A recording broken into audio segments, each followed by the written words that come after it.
खबर का रुख करेंगे। अगली खबर कर्नाटक से जुड़ी हुई है और कर्नाटक में गन्ना किसानों में सरकार के खिलाफ आक्रोश है।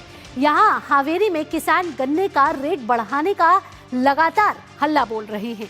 किसान पंजाब, हरियाणा जैसे राज्यों के बराबर गन्ने का दाम मांग रहे हैं। विरोध के चलते इलाके की 26 चालू चीनी फैक्ट्रियों का काम इस समय ठप है। चीनी मिलें 3200 रुपए प्रति टन की पेशकश कर रही हैं, जिसे किसानों ने ठुकरा दिया है। किसानों ने आज शाम तक की डेडलाइन दी है कि अगर राज्य सरकार गुरुवार शाम तक अधिक कीमत की घोषणा करती है तो वे अपना विरोध वापस ले लेंगे। अब इस पर सियासत भी तेज हो गई है। बड़े सवाल यहाँ ये हैं कि क्या कर्नाटक सरकार किसानों की मांगों को स्वीकार कर लेगी, और अगर नहीं करेगी तो किसानों का आगे का रुख क्या होगा। आइए आपको ग्राफिक्स के जरिए बताते हैं कि आखिरकार कर्नाटक के किसान क्यों आक्रोश में हैं, क्यों उन्होंने हल्ला बोल रखा है और क्या उनकी डिमांड है, क्या उनकी मांग है। आइए ग्राफिक्स के जरिए आपको बता रहे हैं कि बेलगावी में सड़कों पर उतर चुके हैं इस समय गन्ना किसानों के मन में रोष है कर्नाटक सरकार के प्रति।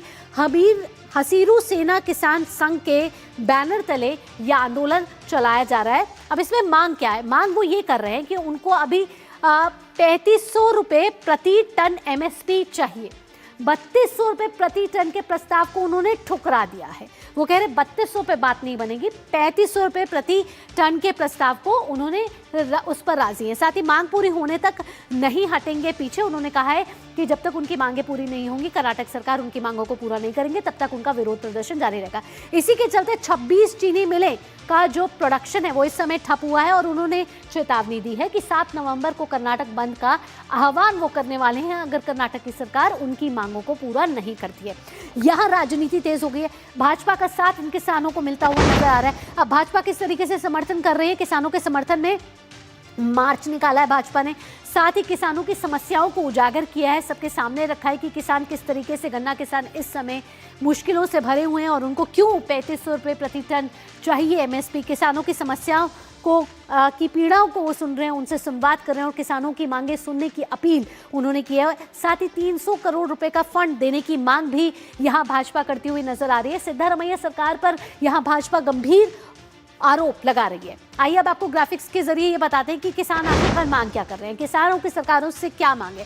राज्य सरकार से किसान ये मांग कर रहे हैं कि 3500 रुपये प्रति टन एमएसपी आप हमें दे दीजिए। 3200 रुपये का उनको प्रपोजल दिया लेकिन उन्होंने वो ठुकरा दिया। मांग पूरी होने तक आंदोलन उनका जारी रहने वाला है। साथ ही साथ उन्होंने कहा कि महाराष्ट्र शुगर पेमेंट मॉडल अपनाने का उन्होंने कर्नाटक सरकार से आग्रह किया है और उन्होंने कहा है कि किसानों का मांगों को अनदेखी करने का आरोप है।